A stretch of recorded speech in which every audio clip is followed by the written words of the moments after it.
Hello everybody, so today we're at the 2024 Classic Car Show at the NEC in Birmingham and we're going to spend some time with the Sporting Bears. So I'm going to explain more about what they do, what the club's all about, how they raise money for children's charities, and we're even going to be lucky enough to do 2 dream rides while we're here. My name's Chris and welcome to Retro Ratchet.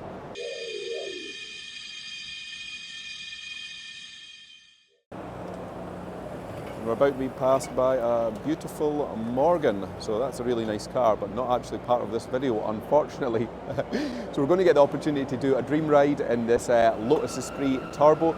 It's a Series 4 car, and another photobomber. That means I need to drive your car if you just photobomb my video. And another one, we'll let him away with it because he does have a retro Citroen DS, so yeah, we'll definitely let him away with that. Right, so on to the end of this introduction. Dream ride today, it's Sunday, Lotus Esprit Series 4 Turbo, one of my all-time dream cars. So yeah, we're going to go out for one of these drives, this passenger rides, we're going to see what it's all about. By the end of the ride, maybe I'll end up wanting to buy one of these. That would be terrible, wouldn't it? And in fact, that was how I started my adventure with the Sporting Bears over 10 years ago in a V8 Westfield. Sporting Bears are a group of classic and sports cars enthusiasts with the primary aim to raise money for children's charities through social, dream rides and touring events. Member subscriptions cover all the club overheads, allowing 100% of the money from dream rides and other events to be donated to charity. The club was formed in 1989 and have received well over £3 million to date in donations. Sporting Bears Dream Rides allow members of the public the chance of an approximate 10-mile passenger ride in the car of their dreams in exchange for a donation to charity. Now it's worth noting the drivers don't receive any of this. They donate their time, the petrol and the car, all to raise money for children's charities. Let's explain a little bit about how the Sporting Bears Dream Ride system works. So basically all the cars available here at NEC are on this cool wall, so we'll try and take a wee closer look at some of them. Right, we've got a wee space here, so look at this board here in the middle, or this board here. Right, let's take a look at this one. So good few cars on display here. Jaguar Mark II, Morgan Aero, I mean this is one of my all-time favourite cars. I mean they are just unreal. So basically each car is assigned a specific number. You would look at the car you're interested in going out for a dream ride in, with the car number, go to the booking desk and you'd pay a donation there to go out for a dream ride in the car. But there's a fantastic selection: Lotus Europa, Maserati Quattroporte, Ford RS600, Marcus Mantara, Range Rover, yeah, 2-door Range Rover, and it is a 3.5 litre V8. So that's the one to have. What else do we have over here? For those of you interested in more retro things, BMW E30, and it's a 325, so that's a 6-pot one. That is a cracking car. Lotus Esprit Turbo, I do have to admit I've just been out in this one, so that is also an amazing car. Sleeka GT4, 3 litre Citroen XM, Peugeot 205 GTI, that would be a must for me. That's something I would have to go out in, and it's a 1.9 as well. But there's such a wide range of fantastic cars to choose from. Something that would suit everybody. We're going to take a wee look round the Sporting Bears garage, see what cars we can find. Right, let's start over here. Porsche 911. Let's take a wee look at this one. Now I'm not a Porsche expert, so we'll not be able to tell you the spec on this one, other than it will be rapid. 911 Turbo, so it will definitely be fast, that one. What else do we have moving down here? So we have a classic Mini. We have a lovely E30 BMW there, convertible as well. Series 4 Lotus Esprit Turbo. I actually went out for a dream ride in that car. That is a fantastic piece of kit. All-time dream car for me. Something pre-war. Ford 1915. Is it a Model T? I'm not really an expert at pre-war cars, so what I can say is pre-war cars are actually quite an interesting thing to drive and be a passenger in. There's a whole load of features and functions that are completely different from modern cars, so they're well worth a look. Aston Martin, Ferrari. Now, hiding down the bottom here, we have a couple of interesting American cars. Z28 Camaro in the perfect colour combination. I think if you're going to have a Camaro, it has to be yellow. tan vinyl roof. These are lovely. Absolute beast of a car. And this thing here, Dodge Ram, I mean, this is massive, 5.7 V8. Reckon probably Hemi-engined, but yeah, it's massive. Look at the size of it. There's my shoulder there, right the way up to the height of the bonnet. But yeah, what a piece of kit. I would not fancy fueling it though, but it'd be interesting to go out on a dream ride in it. Over here, another personal favourite of mine, Mitsubishi 3000 GTO. This one I think is an import, so it will be a GTO, and it is an MR, so yeah, this is an import version. So these are 3 litre V6, this one is manual, twin turbo as well. Some of the UK ones were 4-wheel drive and 4-wheel steer, not sure about the imports, but that would certainly be something interesting to go out in. Let's take a wee look over this side. A lot of cars are actually out at the moment.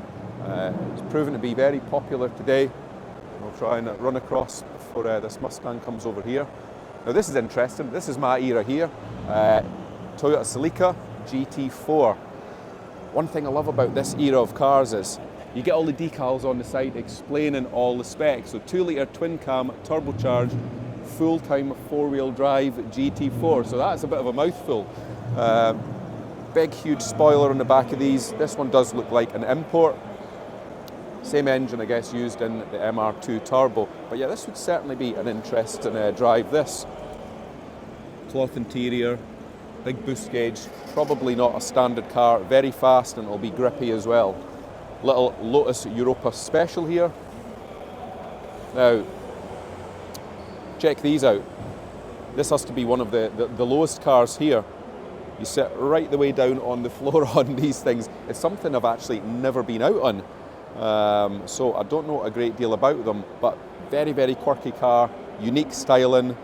You do sit quite far forward in them, but yeah, I'm going through a bit of a Lotus phase today actually. Maybe we will need to buy one. Something a bit newer, Toyota Yaris GR. So these things, 1.6, 3-cylinder turbo, I think, 260 brake horsepower, 4-wheel drive. These things handle so well, they brake so well. I've been behind them, with emphasis on the behind on track days, so they're very, very quick and very well set up out of the box. Now this is my cup of tea here, Peugeot 205 GTI. This one is a 1.9 on an F plate, so quite a late one, 1988. It's in a fantastic colour for one of these. We also have the black half leather interior and red carpet. But love a 205 GTI. I have done a review on one, I just haven't aired it on the channel as of yet, but that was a 1.6. So it'd be interesting to do a 1.9. But I thoroughly enjoyed driving it, it was fantastic. A couple of older cars coming back in there through the door. Old Jag. We have an American vehicle of some description, I don't actually know what that one is, and a bay window camper.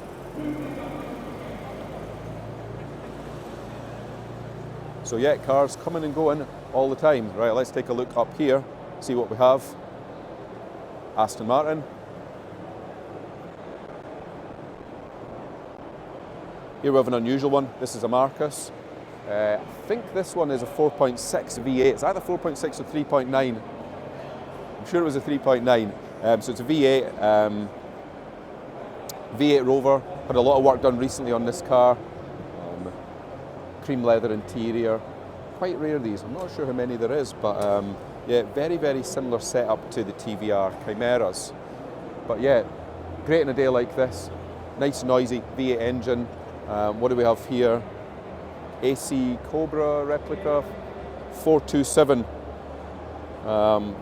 Might not be a replica, might be a real one. Sorry if this is your car and I got that one wrong. But these are lovely. Yeah, back to basics motoring with these big side exit exhausts. Absolute beast of a car. It's classic styling. Jaguar E-Type. Don't know a great deal about E-Types other than they are very, very valuable.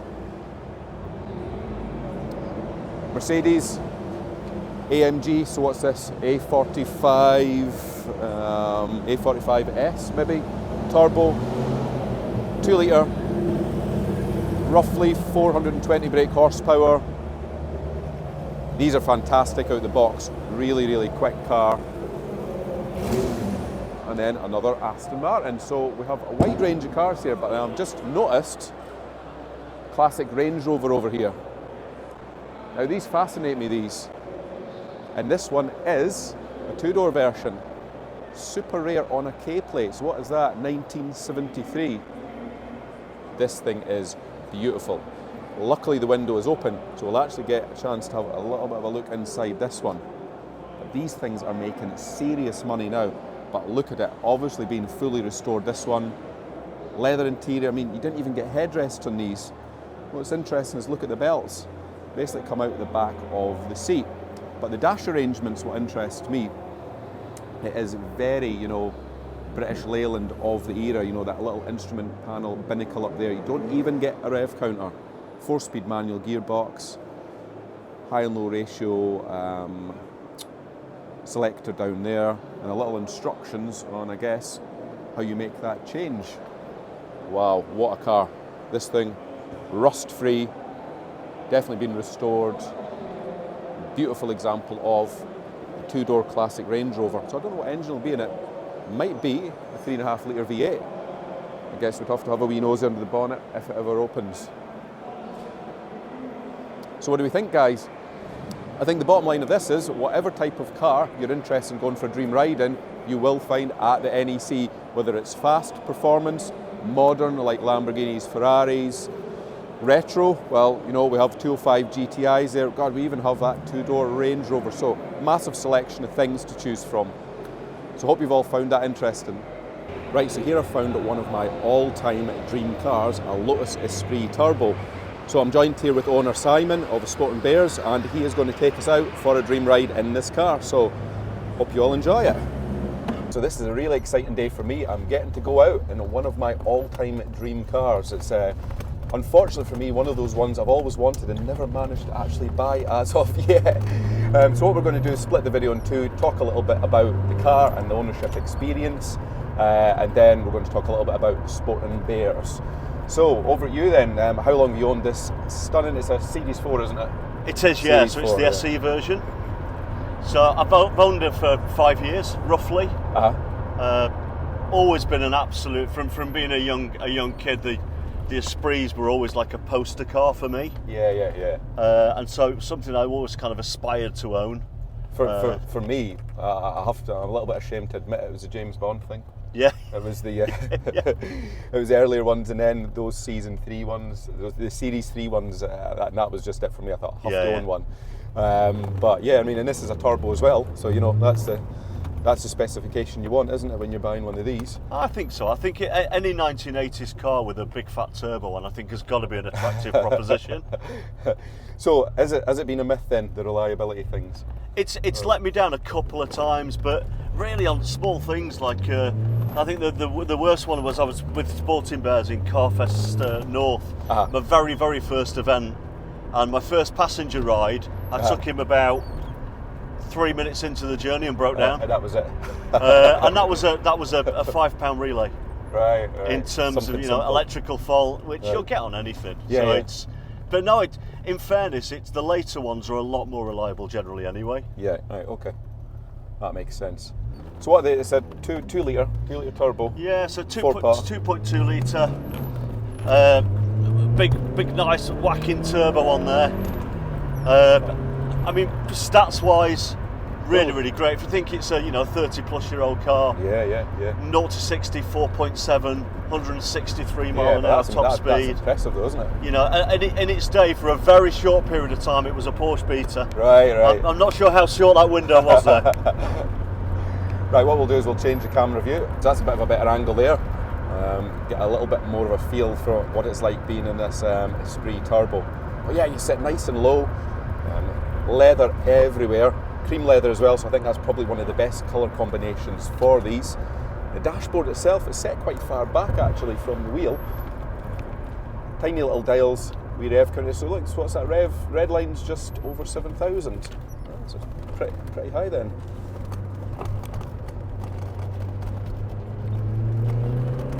And obviously there's going to be no driver aids in this, no ABS, no traction, no airbags. No, it's just driver's skill. Oh my goodness, let's hope not. But no, it's yeah. There's no aids at all, and it's interesting because whenever you go out in it, this is not a car to go out for a relaxing drive in. Yeah. It's totally engaged. Involve and drive. Yeah. Absolutely. So you always come back and your arms ache a little bit, and you're a little bit like, wow. But one thing that is absolutely consistent is the smile. Yeah. That's it. Very, very analogue. Notice in the middle of the dash there we have got a wee boost gauge. Was it run up to maybe 1 bar or something when it's on full boost? Yeah, so it'll run up to 1 bar. The SC gives you a little bit more range in the turbo as well. So every now and then you'll get that extra little push of boost. Right. But it is. I've not quite caught the consistent secret of that. But yeah, and you're also a little bit conscious to make sure you're not making the engine work too hard all the time. Yeah.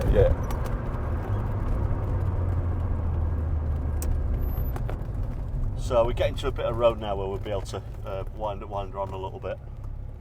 There was a Mazda 323 Turbo there. Did you see that? Yeah. I mean, they're a rare beast, aren't they? Yeah.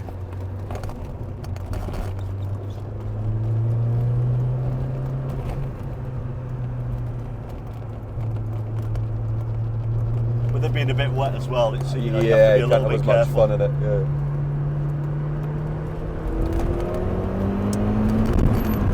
So what are these 200 brake, 220 brake? Or so? Roughly 260 brake. Right, that feels more. Yeah, I think it must. So what are they? Just over 1,000 kilos, maybe. These are quite heavy actually. So these are roughly just under 1,400 kilos. Are they? Right. That's surprising. The problem was later, as everybody knows, Lotus has kind of been in and out of potential administration. Yeah. And while they were trying to tap into that American market, you know, there becomes an expectation, if you like, of you know, electric windows, plush seats, everything that kind of adds an extra bit of weight. Yeah. I tell you what, I'm impressed with that. That's quicker than I thought it would be. Loads of people say that. And top end as well, you know, it just pulls and pulls and pulls. That's surprising. I mean, you see, it's quite torquey in fifth as well. Right. You know, and I think that's quite nice and quite, because you can sit on the motorway in fifth. Yeah. And you've still got that bit of pull as well when you need it. I did expect it was very much going to be hits 3,000. It's out of puff maybe by 5, and that's it. But yeah, that's a pleasant surprise. Really good range. And I think that's the thing. You know, you have the opportunity then to really drive the car and make the car work hard to get the performance, and you get the soundtrack as well, which is amazing. Yeah. So your reasons for buying, you know, just always been a dream car, I guess, and yeah, always been a dream car. I'm absolutely 80s mad in terms of, apart from the fashion, obviously, but 80s mad in terms of music, the cars. And to be fair, that kind of, whilst it sounds a bit shallow, that kind of excess piece as well that came with the 80s. Yeah. But not that I saw any of that excess, but yeah. So you can enjoy it now. Yeah, absolutely. You know, my dream cars are like the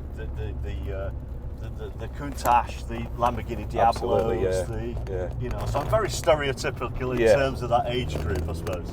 Well, you're definitely selling one of these. I'm going to have to try and negotiate that with the missus when I get back. Good luck. Good luck with that one. So maybe on a wee bit about the Sporting Bears. So you said you've been a member around about 5 years now. Yeah, so when I always wanted a car that kind of reflected.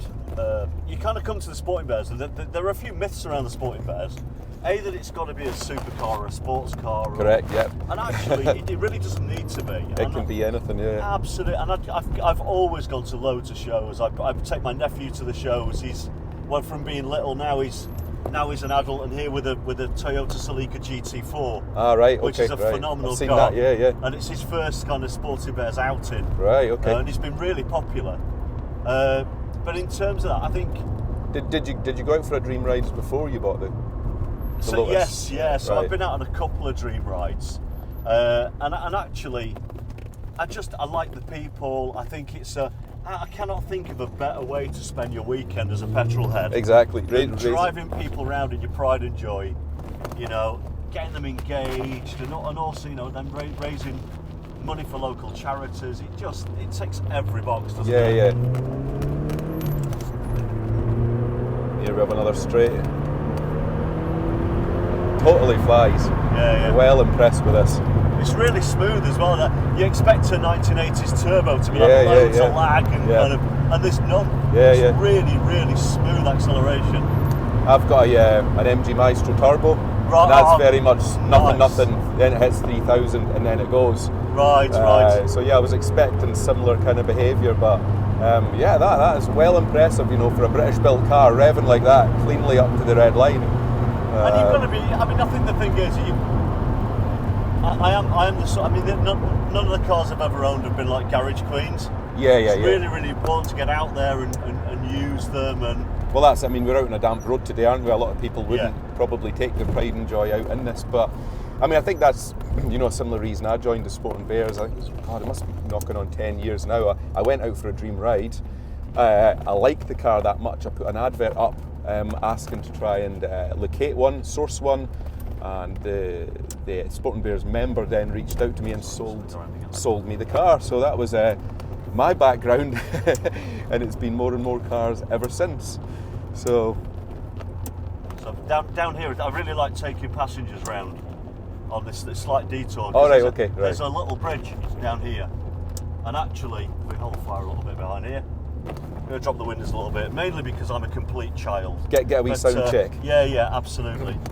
So the only thing not on the car is stock on the car is the exhaust. All right, okay. And it's not too poppy, but it just brings out the note of the engine. Yeah, that sounds fantastic. Yeah. So unfortunately, everybody that goes out on a passenger ride with me has to put up with how childish I am. But I make no apologies at all. It's understandable, you know, a car like this. But yeah, it's certainly been a great experience today, and you know, thank you very much for giving me the opportunity to see what an Esprit Turbo's like. And again, it set that seed at the back of my mind. You know, I'm probably going to then need to seriously add one onto my car bucket list, which was always bigger since the end of this NEC weekend. But absolutely, yeah, you know, it's lovely example. That's really kind. Really, really nice car. I hope you all enjoyed that, and stay tuned for the second part of this video where we get to go out in a very high-powered, crazy Bentley. See you all next time.